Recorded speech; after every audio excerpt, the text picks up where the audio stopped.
Bismillahirrahmanirrahim. Assalamualaikum warahmatullahi wabarakatuh. Bismillah, alhamdulillah, wassalatu wassalamu ala rasulillah, amma ba'du. Rabbi syrah li sudri wa yassir li amri wahlul 'uqdatam min lisani yafqahu qawli. Baik, pada video kali ini kita akan belajar tentang majruratul asma. Ya, kita akan belajar tentang isim-isim yang dibaca majrur. Sebelumnya, mari sama-sama kita buka proses pembelajaran ini dengan membaca lafaz basmalah. Bismillahirrahmanirrahim. Baik, berikut ini adalah kompetensi yang harus dicapai setelah mengikuti proses pembelajaran ini. Indikatornya adalah sebagai berikut. Silakan bisa dibaca sendiri.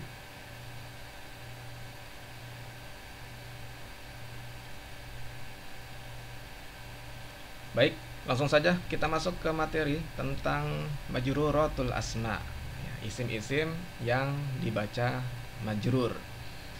Nah, ada beberapa sebab ya yang menyebabkan isim itu dibaca majrur. Di antaranya karena ada huruf, ya. Huruf apa? Di antaranya ada huruf jar, ya. Nah, ketika suatu isim terletak setelah huruf jar, maka isim tersebut harus dibaca majrur. Ya. Apa saja huruf jar itu? Ya, kita sudah pernah bahas sebelumnya tentang huruf jar. Ya, di antaranya ada min, ila, an, ala, fi, rubba, ba, kaf, dan lam. Ya. Nah, kalau ada isim yang terletak setelah huruf jar, maka isim tersebut harus dibaca majrur. Kemudian selain huruf jar ada huruf qasam. Ya, setiap isim yang terletak setelah huruf qasam, maka isim tersebut harus dibaca majrur. Ya, huruf qasam itu ada waw, ada ba, dan ada ta. Nah, kita sudah pernah juga membahas tentang huruf qasam pada pembahasan tentang taksimul kalimah. Silakan dibuka kembali videonya. Kemudian sebab yang kedua, selain karena ada huruf jar atau qasam, yaitu karena ada zorof, ya, baik zorof makan maupun zorof zaman. Kalau ada isim yang terletak setelah zorof, maka isim tersebut harus dibaca majrur. Ya, contoh dari zorof makan, misalnya apa? Zorof makan ada kata amama di depan, waro'a di belakang, fauqa di atas, kemudian tahta di bawah, bijiwari atau bijanib di samping, dan sebagainya. Kalau ada isim yang terletak setelah zorof, baik zorof makan ataupun zorof zaman, maka isim tersebut harus dibaca majrur. Baik, kemudian selain huruf dan zorof, sebab yang lain karena bit tawabi', ya. Sebabnya karena dia menjadi pengikut, ya. Di antara tawabi' ada na'at, ya, atau sifat. Kemudian ada ataf, kemudian ada taukid dan badal, ya. Kemudian yang terakhir yang menjadi penyebab isim itu harus dibaca majrur, penyebab yang terakhir adalah karena idhofah, ya. Nah, pembahasan tentang huruf jar, huruf qasam ini sudah pernah kita bahas sebelumnya. Ya, silakan dibuka kembali videonya tentang huruf jar. Ya, kalau huruf qasam ini ada di pembahasan tentang taksimul kalimah. Kemudian zorof ini juga sudah pernah kita bahas sebelumnya. Ya, silakan dibuka kembali video tentang maf'ul fih atau zorof. Kemudian tawabi' ini juga sudah pernah kita bahas sebelumnya. Ya, silakan dibuka kembali video tentang na'at dan ataf. Ya, silakan dibuka juga video tentang taukid dan badal. Jadi pada video kali ini yang akan kita tekankan untuk kita bahas bersama, yaitu pembahasan tentang idhofah. Ya, suatu isim bisa dibaca majrur karena dia adalah idhofah. Ya. Baik, apa itu idhofah? Idhofah adalah penyandaran. Ya, jadi ada dua kata yang menjadi satu. Kita lihat contoh. Contohnya ada dua kata. Kata yang pertama adalah qalamun, ya, sebuah pulpen. Kemudian kata yang kedua adalah zaidun, ya, nama orang, yaitu Zaid. Nah, ketika dua kata ini digabung, ya, kata qalamun dan kata zaidun digabung menjadi satu, maka akan menjadi qalamu zaidin. Ya, nah, kata qalamu zaidin inilah yang disebut dengan idhofah. Ya, penyandaran. Qalamun sebuah pulpen, zaidun Zaid, ketika digabung menjadi qalamu zaidin. Ya, pulpennya Zaid, pulpen milik Zaid. Inilah yang disebut dengan idhofah. Contoh lain, ada kata jawalatun, ya, sebuah sepeda motor.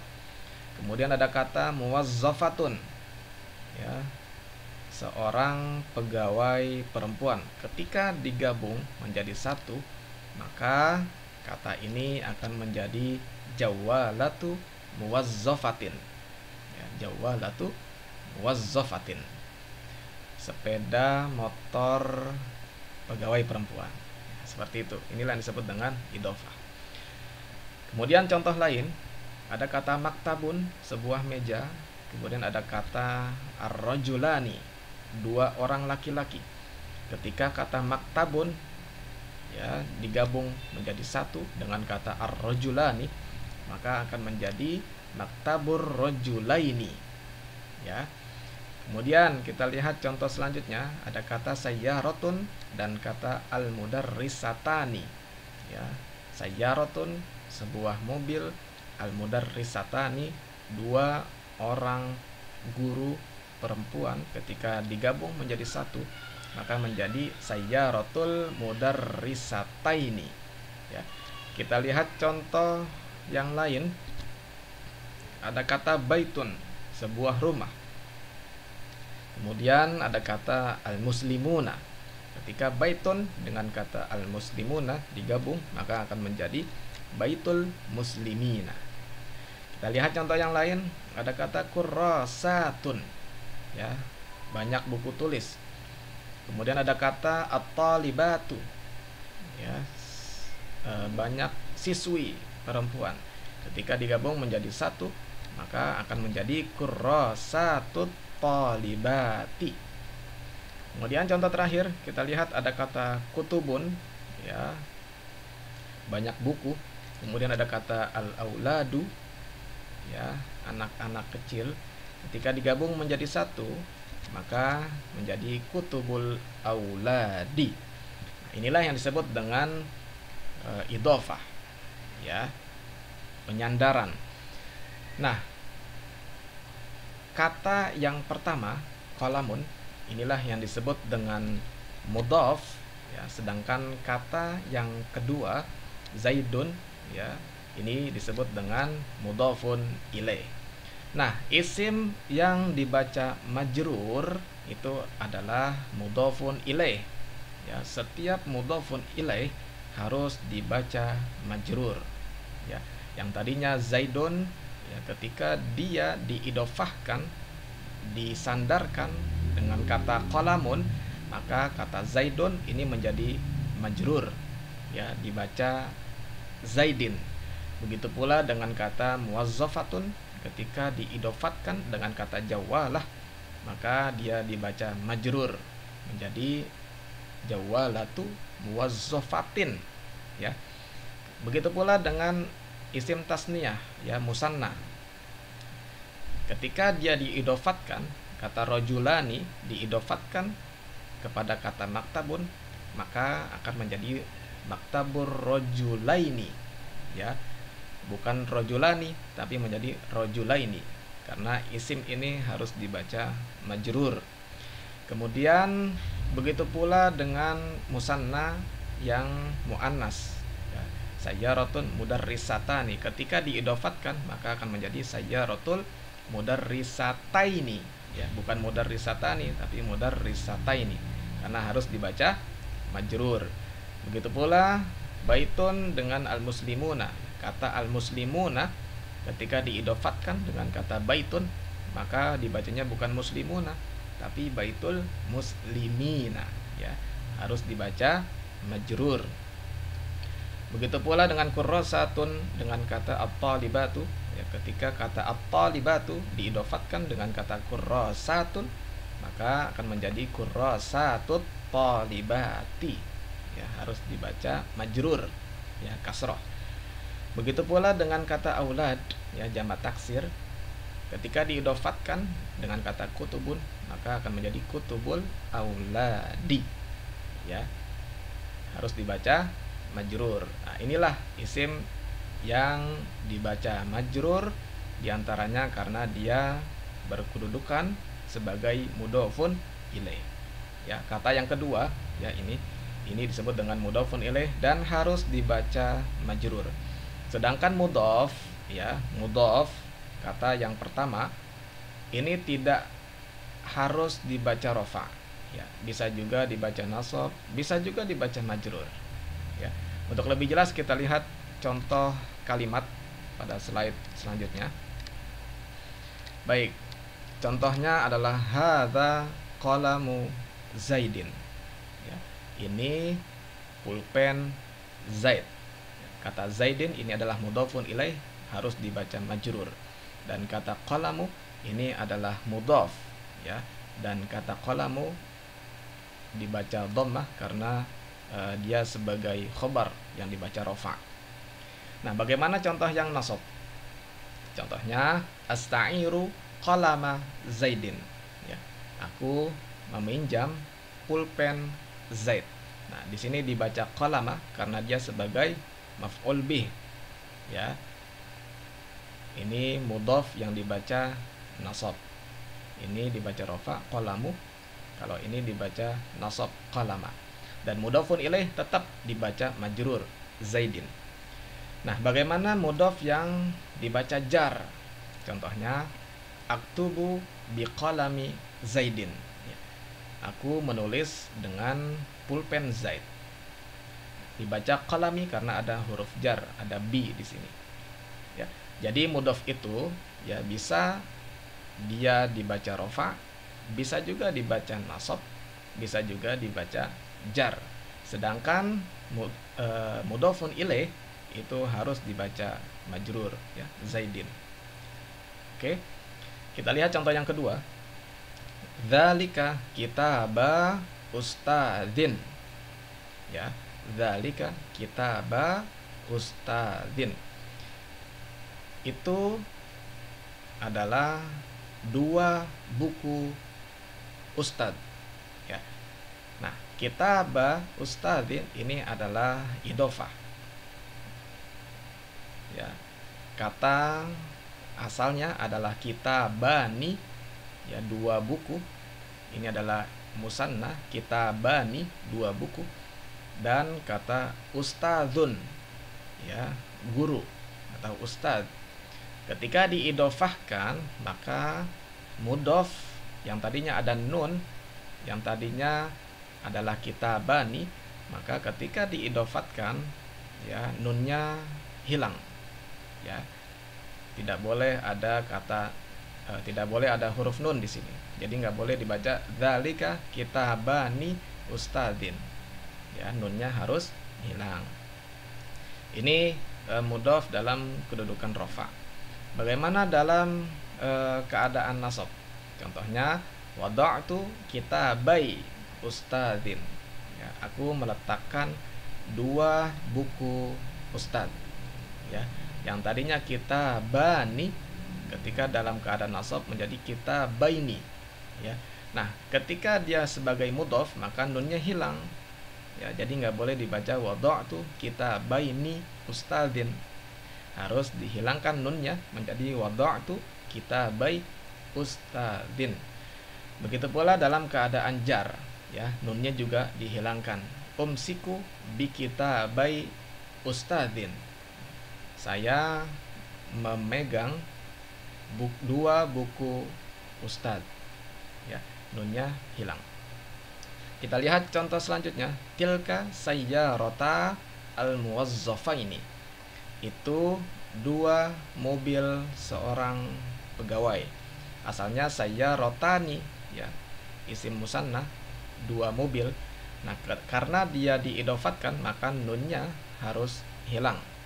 Ya, tilka sayyarata al-muwazzafaini. Ya, ini dalam keadaan rafa. Bagaimana dalam keadaan nasab? Contohnya ra'aitu sayyaratai al-muwazzafaini.